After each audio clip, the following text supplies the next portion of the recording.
A nombre del equipo de trabajo de Jurista Yus, les damos la más cordial bienvenida a esta tercera excelente clase de este curso titulado Etapa de Juicio Oral, impartido por el magistrado en retiro, Jaime Santana Turral. Nos da mucho gusto, magistrado, que el día de hoy pues se hubiera podido conectar para darnos esta excelente clase. Siempre un honor poder escucharle y aprender de usted. Y pues bueno, como ya queremos escucharlo, le cedemos los micrófonos. Adelante. Muchas gracias, Noemí. Pues un gusto nuevamente compartir con ustedes. Bueno, por una cuestión ajena a mi voluntad, el día de ayer no tuve la oportunidad de estar con ustedes, pero pues tuvieron la posibilidad de escuchar, a mi juicio, también a un gran docente que es también el magistrado en retiro, Elías Gerardo Cepeda Morado, un compañero magistrado en retiro que fue juez del sistema acusatorio a nivel federal y también magistrado del Tribunal de Apelación, del Tribunal Colegiado de Apelación. Esto es experto en el ámbito del proceso penal acusatorio. Como yo les comentaba en la primera sesión, pues bueno, mi formación fue en el ámbito del control constitucional. Primero como juez de distrito y después ya como magistrado de circuito, en la cual si bien no tuve esta oportunidad que tuvo el compañero Cepeda Morado, lo cierto es que tuvimos la oportunidad, o hemos tenido tuvimos la oportunidad en la función jurisdiccional de conocer el sistema acusatorio desde el ámbito del marco constitucional. Les decía a ustedes, siempre lo comento con mis alumnos, para poder abordar cualquier tema del ámbito de lo jurídico, debemos ir abordando el análisis desde la base normativa que nos va a regir. ¿Cuál es esta? Pues es evidente el marco constitucional, el artículo 20, de comentábamos en la primera sesión, tres apartados, apartados A, B y C, y lo que nos incumbe, decíamos, son los principios y los derechos de cada una de las partes que se van a materializar a nivel de una norma secundaria como es el Código Nacional de Procedimientos Penales. El temario de estas clases se desarrolló en poder establecer cuál es el contenido de esta audiencia de juicio, ¿verdad? Y el primer tema que vimos, muy importante y que a mi juicio es que si se puede establecer de manera muy puntual este elemento, este elemento del proceso, será fundamental para poder llevar a buen puerto ya sea la acusación o bien el aspecto de la defensa por parte del acusado. Fue lo que vimos en en la primera sesión, la teoría del caso. ¿Cómo traté de explicarlo? Lo traté de ir explicando a través de preguntas, qué es la teoría del caso, y decíamos es la narración estructurada que se realiza a cada parte. ¿Cuáles son las partes? Pues el órgano de acusación, y eventualmente también la víctima y y la defensa en sí misma. Vimos cuáles son los elementos de esta teoría, el elemento fáctico, el elemento jurídico y el elemento probatorio. Después estuvimos viendo tanto las características, los elementos de esta teoría, el tipo de hechos que se deben ir destacando en esta teoría, cómo elaborar la teoría del caso. Decíamos que tienen que revisar y analizar los hechos de manera muy exhaustiva, determinar cuáles son los hechos clave para poder eventualmente poder establecer cuál va a ser el material probatorio que nos va a servir para demostrar esta teoría. Esto es la versión que del hecho, ya sea como acusación o como defensa, debemos presentar y demostrar ante el juez. Al final de esa primera sesión, alguien me decía, hoy esto es la teoría del caso, no es teoría del delito. Sin embargo, les comenté, efectivamente, esto es la teoría del caso. Sin embargo, para elaborar una teoría del caso no podemos dejar de lado la teoría del delito en sí mismo. Esto es poder conocer cuáles son los elementos del delito en cuanto a la conducta, la tipicidad, anticulicidad, culpabilidad y eventualmente la punibilidad. Toda vez que hablemos si somos defensa, debemos de combatir cuál es alguno de estos elementos que consideramos no se acredita o bien en el ámbito de la punibilidad, porque consideramos que una sanción debe de ser atenuada. Por lo que hace al ámbito al órgano de acusación, pues te debe demostrar plenamente, más allá de todo duda razonable, cuáles son todos estos elementos y el por qué y cuál es la forma de intervención que debe tener la persona, que se considera tiene la persona acusada con motivo del hecho que se le está atribuyendo en el ámbito de lo penal. ¿Cuál era la importancia y por qué de esto? Con el compañero Cepeda Morado, que me hizo favor de compartir ayer con ustedes algunas ideas y vieron algunos temas, digamos, prácticos de lo que él en su vida cotidiana como juzgador y eventualmente como magistrado tuvo al alcance. Vamos a ver ahora un repaso, una explicación muy rápida que espero pueda ser de utilidad, de poder explicar de manera muy sucinta, pero tratando de tener cierto contenido que pueda ser de interés para ustedes, todo el desarrollo de la audiencia de juicio oral. Para eso teníamos como antecedente esta teoría del caso. Primer elemento de nuestro temario, los alegatos de apertura. ¿Y qué decíamos? ¿Qué tiene que ver con la teoría del caso? Con el alegato de apertura. Pues precisamente la exposición que van a hacer las partes respecto de las pretensiones. Esto es, eh, este alegato de apertura va a servir para exponer ante el órgano jurisdiccional cuáles son, para exponer la teoría del caso ante este tribunal de enjuiciamiento. Esto es el acercamiento que van a tener hacer las partes al juzgador para poder entender y poder explicar qué es lo que consideran ellos que van a poder demostrar con motivo de la audiencia de juicio. ¿Cómo va a llevarse a cabo este alegato de apertura? Evidentemente, se tiene que establecer primero un tema. Como ustedes saben, veíamos que los elementos que tenía la teoría del caso, pues es el elemento fáctico, el jurídico y el probatorio. El elemento fáctico, decíamos, tenemos que explicar cuáles son los hechos que se van que se tienen. Después, cuál es el ámbito de encuadramiento, donde ya tenemos el elemento jurídico. Después, el elemento probatorio. En principio, ¿cuál es lo que se recomienda y que a mi juicio y que pude ver en diferentes juicios de los cuales pude analizar en el ámbito de lo constitucional? Básicamente, cuando el Ministerio Público lograba una pretensión o bien la defensa, es poder establecer era el tema. Esto es, poder englobar en una frase inicial de arranque contundente cuál es el objeto de ese alegato. Veíamos nosotros en el caso hipotético de una teoría del caso, decíamos, se trataba de un homicidio. Vayamos cambiándolo un poquito, ¿no? En este caso, pues decíamos, bueno, ¿qué es el homicidio? El homicidio es la privación de la vida de una persona por otra. Y dice los códigos penales, homicidio, el que priva de la vida a otro. Entonces, ¿cuál sería, en el caso hipotético del asunto que estábamos analizando, de la teoría del caso, decíamos una persona perdió la vida a causa de un golpe, a causa de un golpe. En ese caso, bueno, ¿cuál sería eventualmente la pretensión del Ministerio Público? Pues demostrar la existencia de un homicidio. Puede ser un homicidio simple o bien puede ser un homicidio de carácter calificado, donde existe alguna de las calificativas, premeditación, alevosía, ventaja, atención, y el Ministerio Público tendrá que demostrarlo. ¿Cuál sería entonces el tema? Homicidio calificado con las calificativas de premeditación y ventaja. Esta persona, en el caso que comentábamos de teoría del caso, perdió la vida a causa de un golpe en la cabeza. ¿Cómo lo podría demostrar el Ministerio Público? Sería el aspecto, el siguiente elemento. Él va a demostrar la existencia de en este alegato de apertura, expondrá como tema el homicidio de carácter calificado. Después va a ser la narración de los hechos. Esto implica ya ese aspecto fáctico de la teoría del caso en la cual expondrá circunstancias de tiempo y modo y lugar en las cuales se llevó a cabo el hecho que se considera de relevancia para el ámbito de lo penal.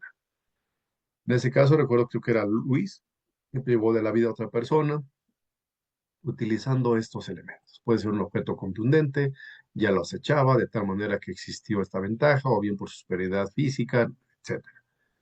Tendrá que establecer cuál es esa secuencia cronológica del hecho que va a establecer como la pretensión a demostrar en el juicio.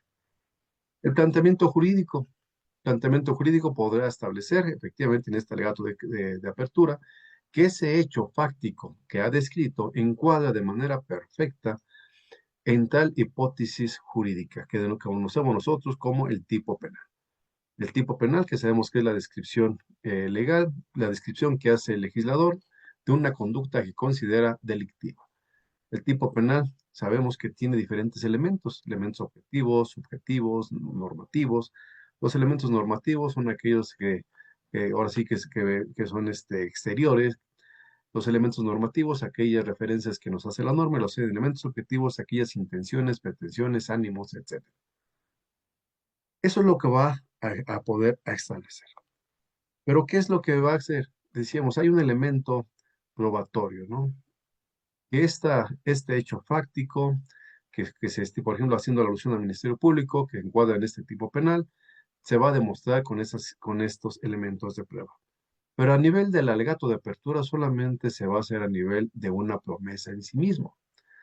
No se puede poder establecer que ese hecho fáctico que se considera encuadra en un supuesto legal se acredita con tales circunstancias que emanan de la prueba. Por una simple y sencilla razón, ¿verdad? Decíamos, la audiencia del juicio oral es la audiencia, es la parte central del proceso penal, en el cual se emana la prueba, en la cual se desarrolla la prueba. De tal manera que en este alegato de apertura, pues es imposible que se pueda decir lo que la prueba va a arrojar en la audiencia misma. Entonces únicamente se reduce a promesas o compromisos para el juicio. Esto es, ¿qué pasó? ¿Cómo lo voy a demostrar? A través de ciertos elementos, ciertos medios de prueba, porque pueden ser, sabemos, los testimonios, ya sea de testigos, de peritos, decimos testimonios de expertos, evidencia material, etcétera. Esas son las promesas que se van a hacer. ¿Y cuál es la parte final de este alegato de apertura? La petición. En cuanto se va a concluir, derivado de la narrativa de los hechos, cuál es el planteamiento jurídico y cuáles son las promesas o compromisos en el juicio para efecto de demostración, qué es lo que vamos a concluir en este alegato de apertura. Este alegato de apertura, ¿de qué le va a servir al juez? Precisamente poder imponerse de cuál va a ser la pretensión de cada una de las partes. En este caso, estamos haciendo un ejemplo hipotético de un homicidio calificado, como les gusta a ustedes, a través de un objeto contundente, un golpe en la cabeza, puede ser un martillo, o un objeto de tal manera que pueda haber ocasionado ese daño. Pero ¿qué podría ser un posible alegato de apertura por parte de la defensa? En el mismo supuesto, esta persona perdió la vida por un golpe contundente. Podríamos establecer cuál sería el tema. El tema es un homicidio, pero eventualmente la defensa podría argumentar una versión alterna o contraria a la que expone el fiscal. ¿Hay la pérdida de la vida de una persona? Sí, sí lo hay. La víctima perdió la vida por un objeto contundente, así está hasta este momento demostrado en las fases preliminares, pero para efecto de la defensa ellos consideran que si bien el propio activo desarrolló esa conducta, lo cierto es que no lo hizo ni con la premeditación ni con la ventaja que aduce la parte acusadora, sino que ¿cuál sería el tema de la defensa? Homicidio, pero en legítima defensa. ¿Qué implica esto? Que sí la defensa va a poder establecer la existencia de la pérdida de la vida de una persona. Esa pérdida de la vida derivó de una conducta que desarrolló el acusado, el imputado, pero que esta, si bien resultó típica, constitutiva del delito de homicidio, no alcanzó a satisfacer el tercer elemento del delito inconsistente en la antijuridicidad, derivado que esa conducta no se puede reputar como contraria a la ley, porque la propia ley, el Código Penal, establece la posibilidad de que la pérdida de la vida pueda materializarse siempre y cuando se esté repeliendo una agresión actual, injustificada, inminente, actual, los medios empleados han sido proporcionales, etcétera. El tema entonces, ¿cuál sería? Para efecto del alegato de apertura de la defensa. Homicidio, pero en legítima defensa. La narración de los hechos, pues ¿cuál va a ser la narrativa? Que efectivamente pudo haber existido una contienda entre la víctima, pero que ésta derivó precisamente de la agresión injustificada que ésta estaba profiriendo en contra del acusado y que éste únicamente actuó en aras de tutelar su derecho a la vida. Legítima defensa. Entonces la narrativa tendrá que justificar esa circunstancia que permita poner de manifiesto en ese primer momento ante el juzgador que su versión o que su defensa va a ir dirigida a poder establecer que no se actualizó la antijuridicidad de esa conducta. El planteamiento jurídico entonces, ¿cuál será? Que efectivamente existió conducta, existió tipicidad, pero no puede ser antijurídica y que esa antijuridicidad, esa causa de justificación, que es la legítima defensa, excluye la actualización del delito en sí mismo. Entonces, para efecto de concluir con este alegato de apertura, ¿cuáles serán las promesas que deberá realizar la defensa? Que a través de las pruebas que se desahogarán en juicio, podrá establecer efectivamente que esa conducta estuvo amparada por la propia ley. ¿Por qué? Porque se actuó en legítima defensa. ¿Y cómo argumentará que lo demostrará? Pues a través con el desahogo de las pruebas que hubieran sido debidamente admitidas en la etapa correspondiente. Esto es en la etapa interna. Pues ya tenemos entonces, en este primer momento, en este primer acto procedimental que les decía, en cuanto a la metodología que se utiliza para el estudio del procedimiento penal, pues los actos procedimentales que se van a ir desarrollando. Ahorita no nos vamos ya a meter en el tema formal de que la audiencia lleva a cabo la individuación de las partes, ¿no? Eso me parece que lo damos por sentado. ¿Qué sigue entonces? Después de que ya el Ministerio Público hizo su alegato de apertura y después lo hizo la defensa. ¿Por qué ese orden? Pues por un orden lógico. El objeto del proceso penal, pues consiste en, bueno, esclarecer los hechos, castigar al responsable y resarcir los derechos de las víctimas. De tal manera que si el objeto del proceso penal es ese, pues por una cuestión de orden lógico, le corresponde al Ministerio Público demostrar la culpabilidad del acusado. Y no así, como sabemos todos, al inculpado, perdón, al imputado, se demostrar su no responsabilidad. Estos alegatos de apertura, como les decía, pues en una de sus partes es la promesa o los compromisos para el juicio. Esto es, que tal circunstancia la van a probar a través del desahogo de ciertas pruebas. Les decía, no se puede anticipar y no se podrá decir que tal argumento se va a demostrar con lo que digan los testigos en el sentido de que ellos dirán eso, porque pues, la prueba no se ha producido. Evidentemente, si se hiciera un alegato de apertura en ese sentido, pues se podría cuestionar por la contraparte en cuanto a que ya el desahogo de la prueba estará eventualmente ya inducido. Vamos a entonces, ¿cómo lo vamos a demostrar esas promesas? Pues a través del desahogo de las pruebas. ¿Quién desahoga primero las pruebas? ¿Quién va a desahogar primero sus pruebas?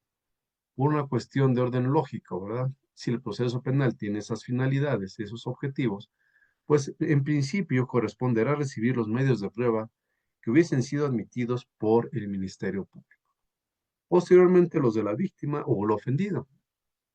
Esto en la atención que llevan a cabo un objetivo común. En principio, la demostración del hecho delictivo, la responsabilidad del imputado y por parte de las víctimas satisfacer la reparación que les hubiesen causado.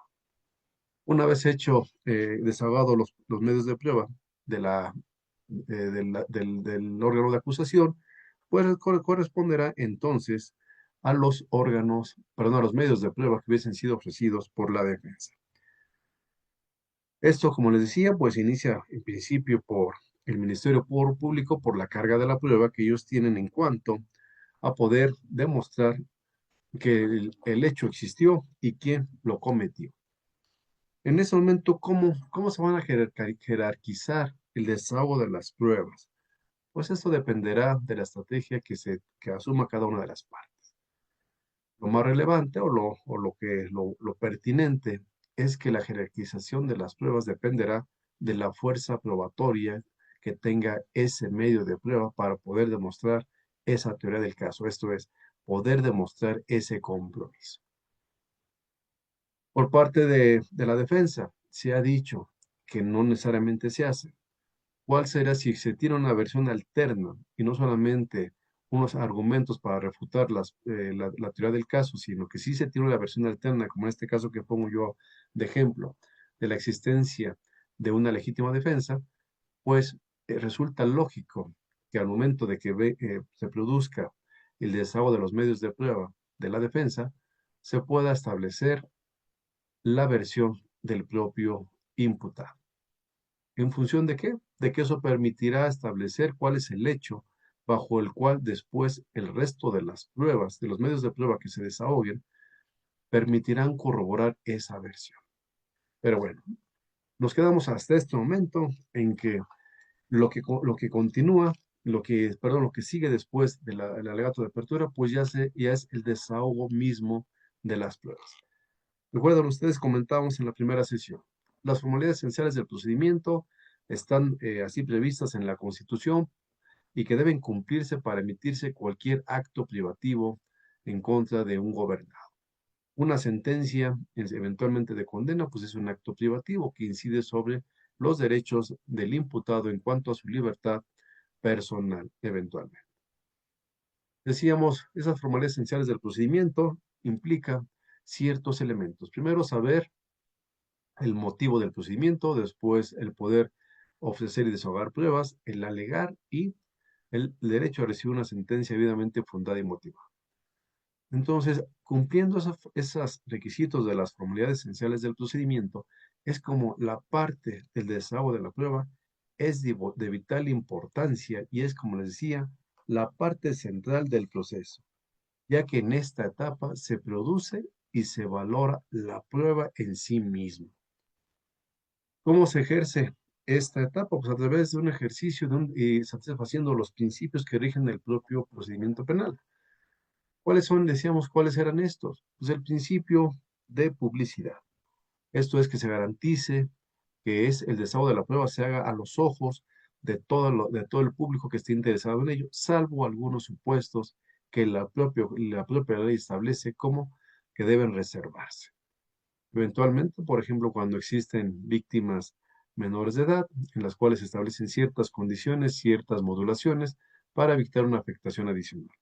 Cuando se puedan ventilar eventualmente eh, temas de seguridad nacional, en la cual también el propio código establece esa posibilidad de que sean audiencias de carácter privado. Pero bueno, estas son excepciones, excepciones que deben ser, como su nombre lo indica, excepciones, esto es, que rompan la lógica, perdón, que rompan la regla general.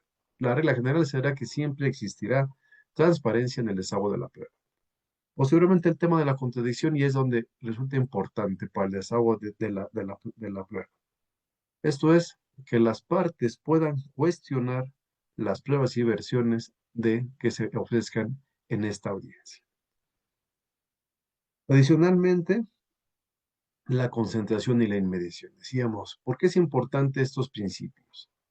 Precisamente porque al ser la audiencia de juicio la etapa más relevante en la cual se produce y se valora la prueba, se considera por parte del legislador en el Código Nacional que si se lleva a cabo una suspensión de más de 10 días naturales, como ya lo determinó la Corte, y no se reanuda la audiencia de juicio, esto es, entre un segmento y otro, que eventualmente pudiera existir una suspensión, si no se reanuda dentro de los 10 días, entonces la audiencia ya no se considerará suspendida, sino eventualmente ya interrumpida. La interrumpida produce, en términos de lo que establece el propio Código Nacional, la nulidad del juicio mismo y habrá que repetir el juicio en su totalidad. Eso es una reposición total y no parcial. Empezamos entonces, si esta etapa es la etapa central del proceso y en esta se va a llevar a cabo el, la producción y la valoración de la prueba, entonces pasamos al siguiente aspecto de nuestro temario. El tema de los interrogatorios o como se le llama, el interrogatorio o el examen directo, o bien, adicionalmente después, el contrainterrogatorio o el contraexamen. Entonces, ¿cómo va a llevarse a cabo este interrogatorio? Este interrogatorio, pues, se realiza como por en principio sobre el testigo que se ofrece. En el primer, respecto de este interrogatorio, se permiten las pruebas, perdón, las preguntas de carácter abierto. Esto es, Se permite que el testigo, ya sea una persona que ha presenciado los hechos, pueda dar una explicación, una versión de lo que ella pudo haber presenciado del hecho en sí mismo. Esto es, preguntar, en principio se llevan a cabo las preguntas correspondientes para poder establecer y poder conducirlo a poder evidenciar que efectivamente le consta cierto. Hablamos, por ejemplo, de un elemento policíaco, en este caso, por ejemplo, de que pudo haberse percatado y haberse constituido como primer respondiente del hecho en el cual presenció que una persona había perdido la vida. ¿Cómo es que, qué calidad tiene, quién es, cómo se llama, qué calidad tiene, si es policía? Obviamente él entenderá que es policía, a qué te dedica, soy servidor público, soy policía, a qué adscripción está escrito, cuáles son sus funciones y conforme vaya avanzando, la exposición debe ir manejándose de tal manera que al final pueda el Ministerio Público, que es generalmente el que hace el primer, bueno, el que arranca con el primer interrogatorio de su testigo que hubiese ofrecido, ¿qué fue lo que pasó? ¿Qué es lo que podría decir? Eh, efectivamente, estaba yo en un recorrido y me percaté a través de un reporte que una persona reportaba la pérdida de la vida de una persona en tal domicilio. Pudiera, y entonces ya viene el interrogatorio a través de preguntas directas y qué fue lo que pudo usted haber presenciado, advertir tal circunstancia que cuando acudí a este lugar debió de ese reporte y podrá explicar de manera abierta y de manera ilimitada la forma en cómo se impuso de ese hecho. Posteriormente ya vienen las preguntas del propio gerente del testigo, en la cual podrá ir haciendo algunas preguntas de precisión que hubiesen, en su caso, omitido su testigo. Esto es, en principio, pues lo lógico es que se lleve a cabo este interrogatorio a través de preguntas abiertas. Dice, esto es la herramienta fundamental para llevar a cabo el interrogatorio. Y tiene por fin invitar al testigo a formular la respuesta en sus propias palabras. ¿Cómo puede ser esto? Una vez que ya se establece la circunstancia de que tal persona pudo haber presenciado cierto hecho, se le invita a referir y qué pudo usted haber apreciado ese día. Con motivo de ello, eh, se lleva a cabo este primer, el interrogatorio. Eso es básicamente a través de preguntas abiertas. Las preguntas cerradas ya será únicamente para invitar al testigo a elegir sobre una o varias opciones, pero ya a partir de la exposición que hubiese formulado de manera inicial. Viene entonces el contrainterrogatorio o el contraexamen. Eh, este contrarrogatorio, ¿quién lo va a mandar a hacer? Pues no lo manda a hacer o no lo realiza aquella persona que hubiese ofrecido ese testimonio. Lo realiza la parte que no ha mandado llamar a ese testigo. Y es donde, como les decía, se van materializando los principios que rigen este sistema. El principio de contradicción. ¿En función de qué? De que tiene la posibilidad de llevar a cabo ese análisis de ese testigo que fue ya interrogado de manera directa por el oferente de esa prueba. ¿Cuál será la finalidad? Pues poder establecer ciertas debilidades, ciertas incongruencias, ciertas imprecisiones de ese testigo con motivo de su interrogatorio. Entonces ya la lógica no va en función de que debe llevar a cabo a través de preguntas abiertas, sino ya a través de preguntas sugestivas. Esto es, aquellas preguntas que solo admiten como respuesta sí o no, en función de que ya tenemos una versión directa, un hecho narrado por parte del testigo, y entonces el contrainterrogatorio tendrá por objeto evidenciar esas incongruencias, debilidades, eh, pero nunca así por parte en el contrainterrogatorio reforzar las deficiencias que hubiese tenido el interrogatorio directo. Esa no sería su finalidad. ¿Cuáles son las características que deben tener las preguntas que se hacen en el contrainterrogatorio? Estas deben ser cortas, sugestivas, esto es de un solo punto, es diga usted si es verdad que eso fue así. ¿Por qué? Porque ya se tiene un contenido, una exposición por parte del testigo de una versión. Y solamente tendremos que, a partir de lo que ya dijo, poder ir estableciendo preguntas que permitan el sí o el no para poder establecer cierta contradicción o ambigüedad en su dicho. Dice, toda pregunta en el interrogatorio deberá contener una afirmación que cae en